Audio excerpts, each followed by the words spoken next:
Assalamualaikum warahmatullahi wabarakatuh. Apa kabar semuanya? Mudah-mudahan dalam kondisi sehat walafiat. Kali ini kita akan membahas materi berkaitan kelas, ya. Nah, ini adalah sintaks program bentuk umum dari mendefinisikan kelas di dalam Python.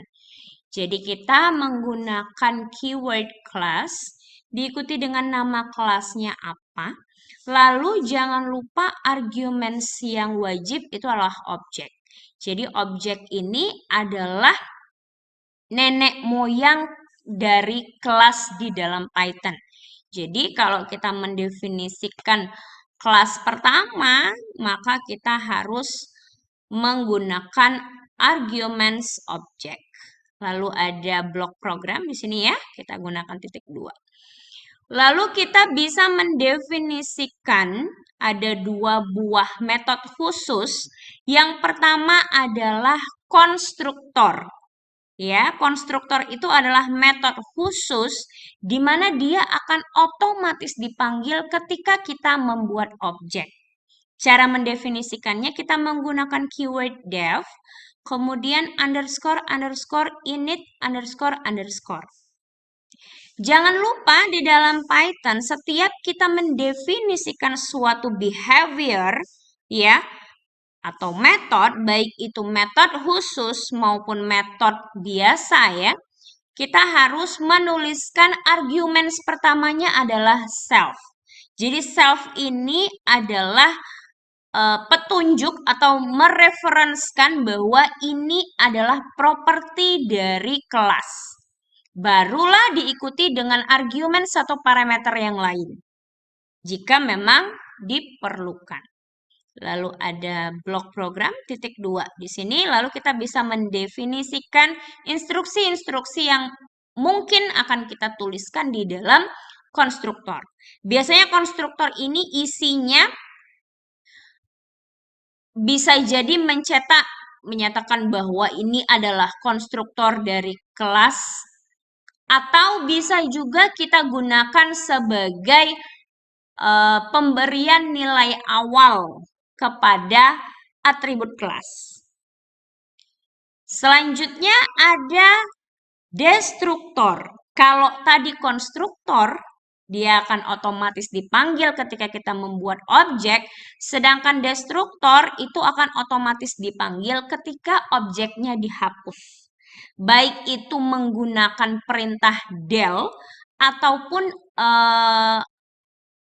penghapusan yang dilakukan oleh garbage collection. Ya, mendefinisikan destruktor kita menggunakan keyword def, kemudian underscore underscore del underscore underscore. Jangan lupa argumen pertamanya self, diikuti dengan argumen yang lain jika memang dibutuhkan. Lalu ada blok program di sini, kita tuliskan perintahnya apa. Sedangkan kalau kita mau mendefinisikan behavior yang lain, kita bisa menggunakan keyword def diikuti dengan nama metodenya. Ya, dan arguments-nya jika ada. Awal blok program titik 2, kemudian di dalamnya kita bisa tuliskan instruksi-instruksinya. Ya. Oke. Selanjutnya mendefinisikan metode. Jadi metode itu kita gunakan untuk mendefinisikan aksi yang mana nanti bisa dilakukan oleh suatu objek dari kelas tersebut. Ya, ini contoh programnya, kita langsung coba aja. Kita buat satu kelas. Ya, berarti kita gunakan keyword class. Kemudian nama kelasnya adalah misal nih, mahasiswa. Oke, jangan lupa karena ini adalah kelas pertama kita, maka argumen wajibnya adalah objek. Ya. Lalu di dalam sini akan ada konstruktor. Init self, ya. Misalnya mahasiswa itu punya nama, punya NPM, dan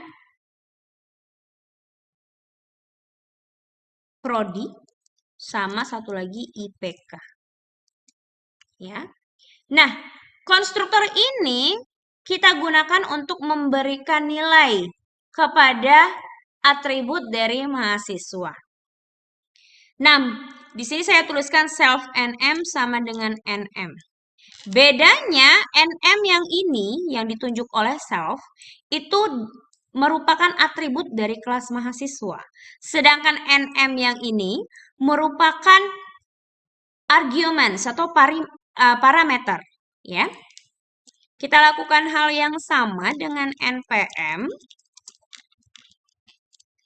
prodi, dan IPK.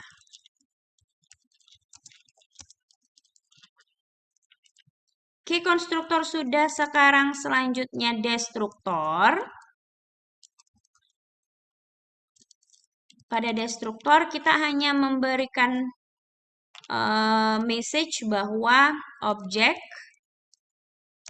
mahasiswa berhasil dihapus. Ya. Kemudian kita buat satu metode, misalnya metode cetak, ya. Di sini kita akan mencetakkan nama NPM, prodi, dan IPK dari mahasiswa tersebut. Berarti print nama self NM, ya. Kemudian print NPM self NPM. Kemudian ada prodi,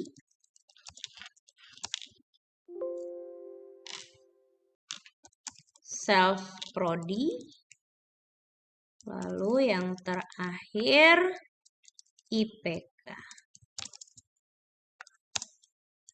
self IPK.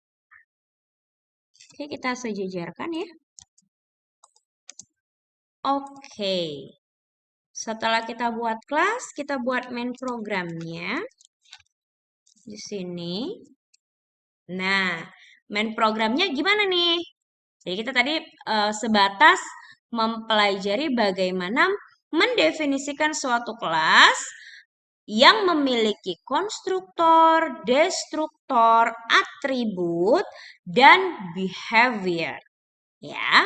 Selanjutnya kita cek lagi. Setelah kita membuat kelas, yang mana kelas itu adalah blueprint, maka sekarang kita akan membahas bagaimana membuat objeknya.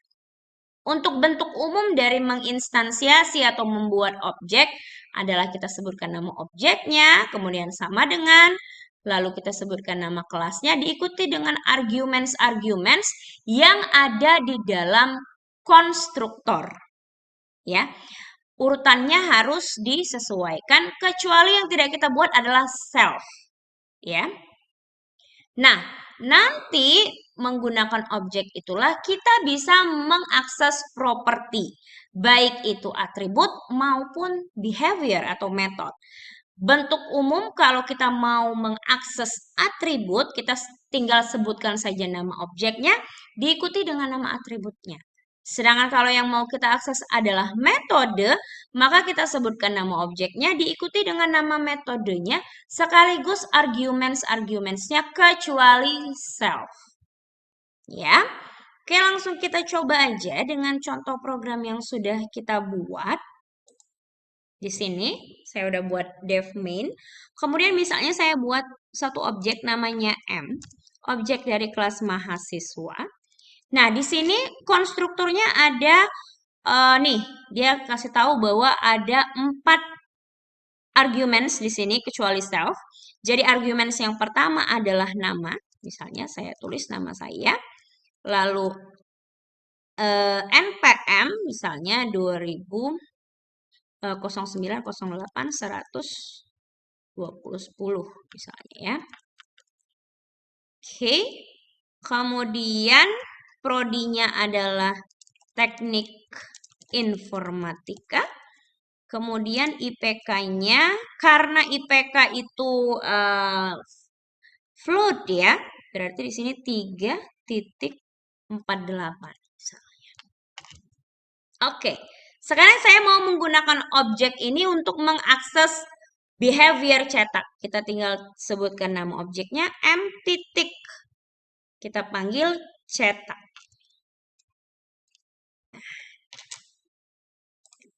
Tinggal kita panggil main-nya.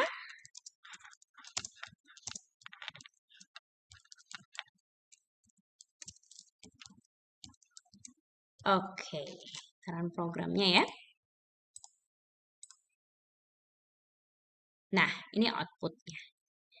Di sini memang kita tidak melakukan penghapusan objek, tapi dia otomatis dihapuskan karena di Python itu punya fasilitas yang namanya garbage collection. Jadi, semua objek yang tidak digunakan lagi atau tidak direferenskan kemana-mana lagi, dia akan otomatis dihapus. Itulah kenapa destruktornya otomatis berjalan ya. Objek mahasiswa berhasil dihapus.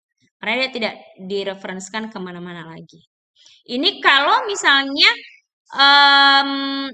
isian atributnya kita tuliskan secara langsung pada perintah pembuatan objek ya di argumentsnya. Gimana kalau misalnya kita lakukan menggunakan inputan keyboard? Ya, berarti sini kita ubah. Ada nm. Karena nm itu nama string, berarti kita nggak perlu melakukan konversi, langsung input. Ya, misalnya masukkan nama. Begitu juga dengan npm.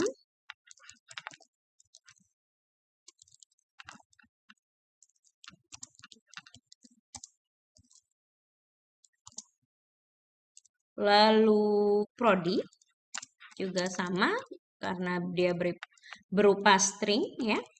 Jadi tidak perlu dikonversi. Sedangkan kalau IPK karena dia float, maka kita konversikan ke float ya, hasil dari yang kita inputkan. Nih. Ya, saya buatkan satu lagi objek di mana kali ini argumentsnya itu berupa variabel ya, nama npm prodi IPK. Ini. Kemudian saya gunakan objek M1-nya untuk memanggil behavior chat. Kita run programnya, yang kita ubah saja yang kita run. Oke, di sini saya masukkan misalnya namanya Regina, misalnya ya. 0908 120 01 misalnya. Jadinya teknik informatika. IPK-nya misalnya 3,25. Oke, yang atas ini adalah hasil pemanggilan cetak dari objek M, sedangkan yang di bagian bawah itu hasil dari pemanggilan cetak menggunakan objek M1, ini penghapusan objek M, dan yang bagian bawah penghapusan dari objek M1. Oke, selanjutnya overload konstruktor. Nah, ternyata di Python itu tidak mendukung overload atau overloading karena tidak diizinkan adanya metode dengan nama yang sama meskipun parameternya berbeda. Tapi sebenarnya kita bisa mengakal-akali atau membuat seolah-olah melakukan overload pada konstruktor ya. Tapi sebenarnya itu bukan overload begitu ya. Nah, kurang lebih contohnya di sini ada init kan dengan parameter S sama dengan 0. Kemudian kita buat lagi ada set data dengan parameter S. Jadi fungsinya maksudnya sama-sama antara init konstruktornya dengan set data sama-sama melakukan pemberian nilai kepada variabel sisi. atau atribut sisi. Tapi sebenarnya ini bukan overload ya, karena namanya tuh berbeda gitu. Kalau overloading dia harusnya namanya benar-benar sama persis, yang membedakannya adalah parameternya baik itu jumlah maupun tipe data dari parameter atau argumentsnya. Oke, ini tadi saya sudah menjelaskan bahwa si Python memiliki fasilitas namanya garbage collection, ya. Tapi karena di Python itu pada kasus tertentu fasilitas garbage collection ini kadang tidak berfungsi. Misalnya pada saat kita melakukan pengaksesan terhadap file, gitu ya. Dia itu kelas tersebut itu tidak eh, apa namanya tidak akan terhapus ya kalau kita tidak melakukan penutupan terhadap file gitu ya. Jadi kita bisa melakukan destruktor secara manual menggunakan perintah del ya. Di sini contohnya nih ada del dari objek P1 begitu ya. Oke, demikian untuk materi kelas. Terus berlatih. Assalamualaikum warahmatullahi wabarakatuh.